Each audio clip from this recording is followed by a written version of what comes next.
In this particular session, we're focused on intellectual perseverance. So intellectual perseverance is one of many intellectual virtues important to the developing thinker. And so let me just, if I could, throw it over to you, Gerald, and ask you to give us just your initial, let's say, introduction to intellectual perseverance. How do you enter the concept? So a way of getting at it for me is to contrast it with regular old perseverance, the standard kind of perseverance, which means sticking with something, keeping at it, trying your best, trying hard to do X, Y, and Z, and not being deterred by obstacles. I'd say that's what perseverance means. And it's often strange to me that we should think of that as a virtue or as something positive. That is perseverance in and of itself. And something like this holds true for several of the other intellectual virtues. Courage in contrast to intellectual courage, humility in contrast to intellectual humility. But I'll say it with regard to perseverance. Perseverance can be either positive or negative. It depends on what you persevere at. I mean, Stalin was very perseverant. That's one of the things that made him able to succeed so well. But it's not as if I say, well, Stalin was a bad guy, but at least he was persevering. That seems to me to be wrong-headed. I would much rather have had Stalin be lazy and laid back and thinking, let Trotsky take care of it, or whoever else was in the revolution. So that's how I can be intellectually perseverant in the service of something that's radically wrong, but putting aside ethical questions like those, perseverance also is often inadequate. I remember when I was in high school, I wanted to play basketball, and I would practice shooting baskets over and over and over again. And I never got any better. I persevered at it for years. I did the same thing with playing the piano. I never got better at it. What did I need? I needed a coach for either of them. I needed a teacher. I needed feedback on it. So people say practice makes perfect, and that fits very much with the idea of perseverance, but practice doesn't make perfect. It depends on whether you have good guidance in your practice. And that might come from the person herself or himself, but it often comes very well from outside or from observing others. So that's my take on perseverance itself. Intellectual perseverance is perseverance that's guided by being reasonable, by reasoning things out as well as possible, not just choosing a goal the way Stalin did and then working very hard to achieve it, but choosing a reasonable goal, one that takes account of the values and the integrity of other people and is fair-minded. So I'd say intellectual perseverance is using my reasoning in a long-term way to work through the process of reasoning something through, of thinking something through.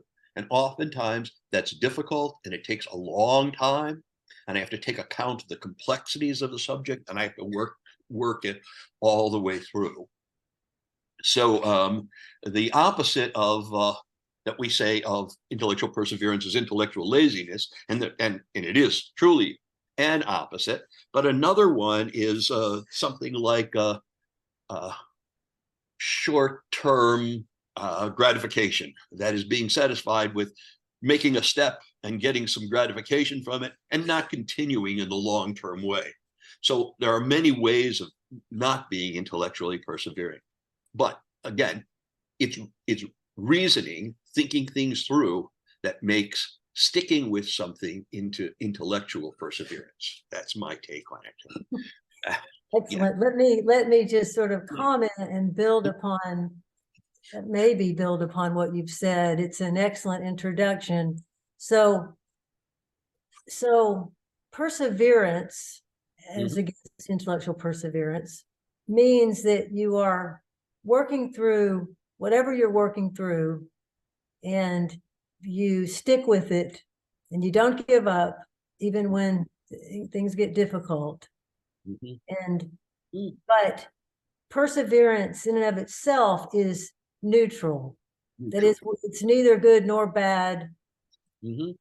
It's good or bad, or somewhere in between, depending upon the circumstances. Right. So if you're persevering through how to rob a bank, and you're very good at that, and you can think of all the difficulties you might have to work through in the process, then you do get credit for persevering through those difficulties, but your original purpose is to be questioned. Mhm. And so when we are intellectually perseverant, we're bringing intellectual standards Mhm. to the process, Mhm. and we are persevering through what it makes sense to persevere through. And Mhm. we have high ends or goals in mind. But by high, I don't necessarily mean contributory. It may or may not be. So for instance, you could say, I need to do a better job of preparing foods for myself. Mhm. And I know nothing of cooking, but I need to learn. And so I'm going to persevere through these recipes Mhm. Mhm. in order to provide for my body what is needed. Mhm. So, and so in other words, wherever there are difficulties and where there is a reasonable goal in mind, then we'll often need to persevere through those difficulties. Mhm.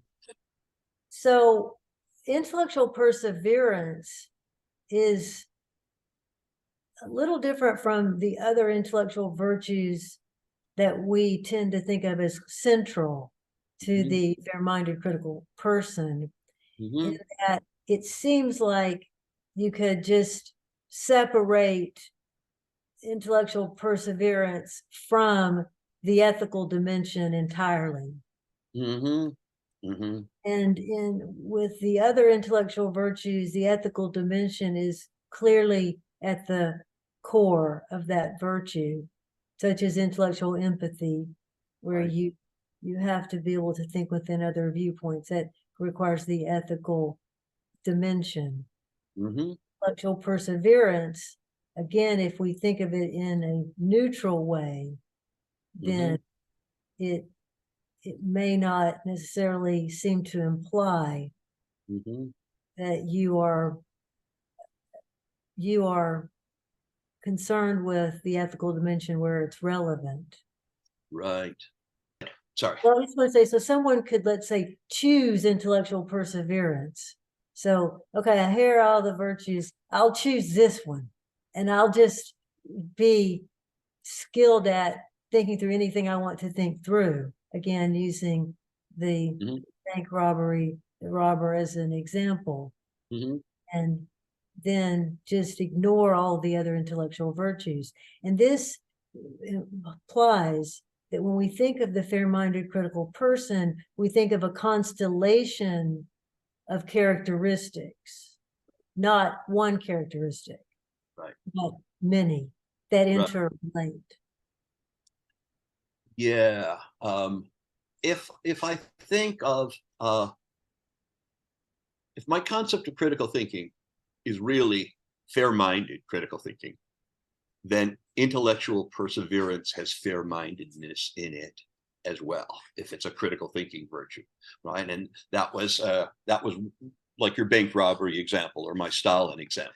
So those would not, that would be people who are choosing perseverance itself rather than intellectual perseverance.